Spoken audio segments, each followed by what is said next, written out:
Young and reckless, we've made up our minds to be together all the time. You had a guy, I had a girl, hearts in the right place at the wrong time. But we turned out fine, so off to Vegas, don't care what the world say, gon' make you my wife. And all night long, we made love. And on the way home, found out she was pregnant. So now that our roots are tangled, all that we could do is grow, grow, grow, grow, grow. And now that our roots are tangled, all that we could do is grow, grow, grow, grow, grow. Together.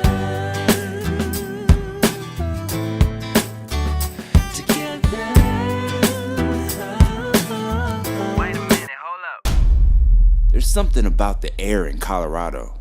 It just feels so pure and free. It felt so good to finally cross that border. We just got into Colorado. I'm not really into skiing, so what is the first thing that a tourist does when they get to Colorado? Yep, you guessed it. Time to find some legal cannabis. Right now, we are less than 2 hours away from our first recreational marijuana experience. I was so ready to be free to smoke as much weed as I wanted to. We get to smoke weed without being criminals. We made it to the land of freedom, colorful Colorado. Shortly after crossing the Colorado border, we passed an interesting ode to Donald Trump in a local pasture. God bless America. Now back to our weed hunt.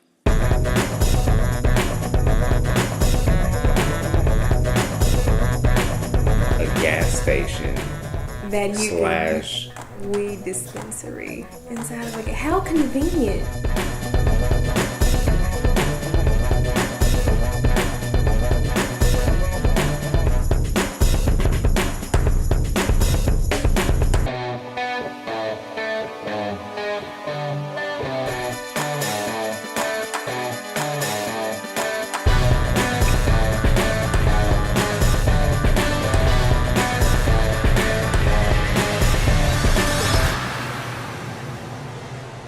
Finally, after driving for 24 hours, we've arrived at our first recreational marijuana dispensary. It was so cool to me because like on each table where they have all this weed, like they tell you what kind it is and what percentage of THC that it is. And I think like I picked one with like a 34% THC. 33%. But it was sativa.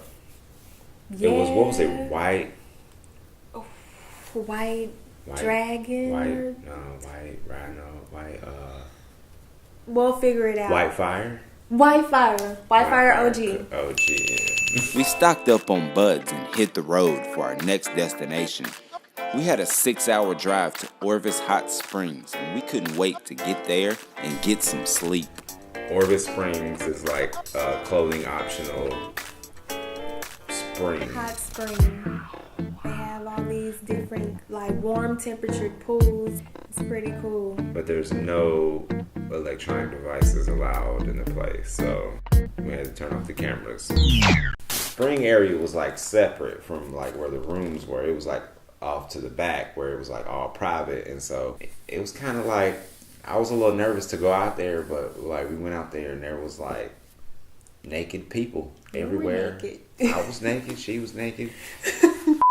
We're really tired because it had been 30 hours or so. We had gotten to Orvis and taken showers and we're smoking and neither one of us had eaten yet and I fainted.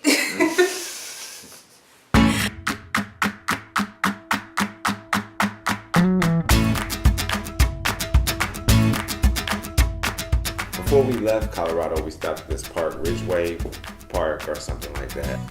What's it feel like right now, baby? Turn around here and show the people what we looking at back here. It feels amazing, like it's almost breathtaking. It was really beautiful. Mountains and this big, huge lake. Took some photos and we're just sitting there on the bench, just enjoying the day. Watching some clouds come in. And this like strange creature came like walking up on us, this little stick bug monster thing, and like it looked like a praying mantis with like a double praying mantis.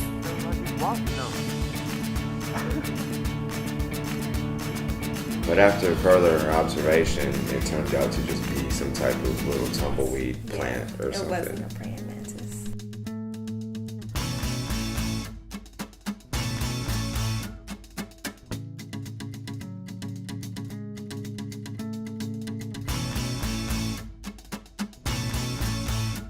Yeah, I've always wanted to take a road trip across the country, like ever since I was a kid. So all this is just like dream come true. We hated to leave Colorado. It's such a beautiful place that inspired so much in us. Okay, you're a photographer. Yes. Okay. I would say if it was me, Everybody's so helpful. You can go into a gas station. It's like, hey, welcome. I felt as if I could conquer the world, and we were only 4 days into our 2-week journey. Before we left Colorado, we had to return to Orvis for one last nude soak in hot springs. Yeah. And I mean, but it was cool. I mean, people wasn't like out there perving. They were just out there like. Some were out there perving. I mean, there's a couple older men out there, but they weren't like obviously pervy. Like it wasn't bad, but you can tell that they were looking. This one lady, she was like old enough to be my mom, I'm sure, and she's just like Rolled up on us. yeah, standing there having a conversation with me about the natural preserved prairies in Wyoming. And she was just like, he's I'm out. standing there, everything's hanging out. I got my water bottle. I'm just like, oh yeah, we're going to Grand Canyon after this. Goodbye, Colorado. We're going to Arizona to see the Grand Canyon.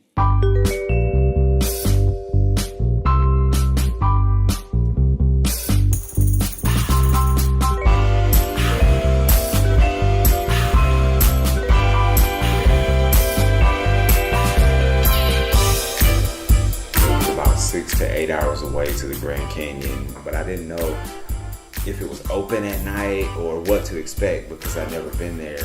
And so on our way to the Grand Canyon, I keep seeing all these signs on the side of the road that would kind of indicate what type of wildlife you need to look out for coming across the road. And so it started out with like cows and deer, and it went up to like elks and I remember one time it went bears. up to bears.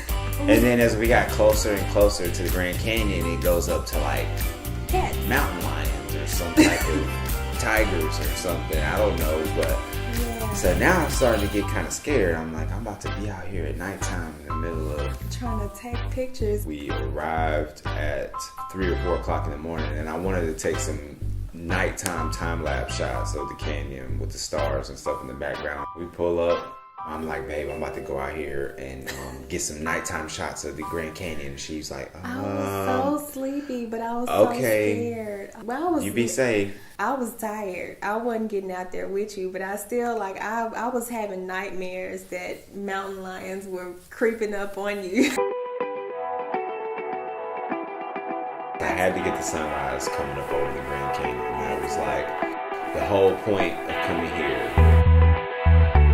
I told Nikki that I just had to get a photo of the sunrise at the Grand Canyon. And that is true. I've always wanted to do that. But she has no idea why we're really here. She's about to find out. We're at the Grand Canyon, atop all these big, humongous mountains, getting all this great footage, and Babe decides that he wants to go a little closer to the end of the cliff. He wants to go to this rock off into the distance that's kind of away from everybody else, so if we fall down, nobody will hear us. We're at the Grand Canyon! He wants to take a picture of us or get a video of us screaming, we're at the Grand Canyon. We're at the Grand Canyon! We screaming, we yelled it like twice or whatever, and then says, let's take one like this, and I'm still looking over the edge of the mountain trying to be careful, and he's like pushing me, and I'm like, babe, stop pushing me, I'm scared. And all of a sudden I turn around and he's like down on one knee. Are you serious? You see that little device down there on the ground? Yeah, that one. That's to record what I'm saying to her. But I was so nervous that I forgot to press record. So, what I'm asking her is, will you marry me tonight in Las Vegas? Thank God she said yes.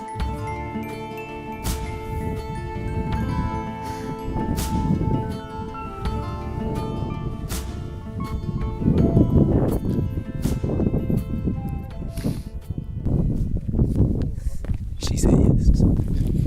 Viva Las Vegas, here we come. And I got this.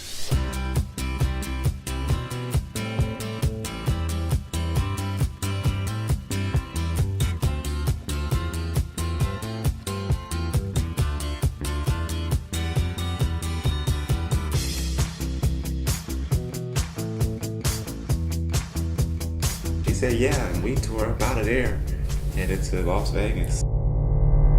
Next time on Tangled Roots. Now things could be worse, but we fall from the honeymoon days. And we seem to fight more than Ike and Tina Turner, but you never ever eat the cake. I don't know what it was, but we had like one small argument for our 12-hour engagement. And I'm like, oh, well, never mind. We're up out of here. We don't even want it. Anyway, though it's so hard to love you some days, I sit back and I look what we made. So now that our roots are tangled, all that we could do is grow, grow, grow, grow, grow.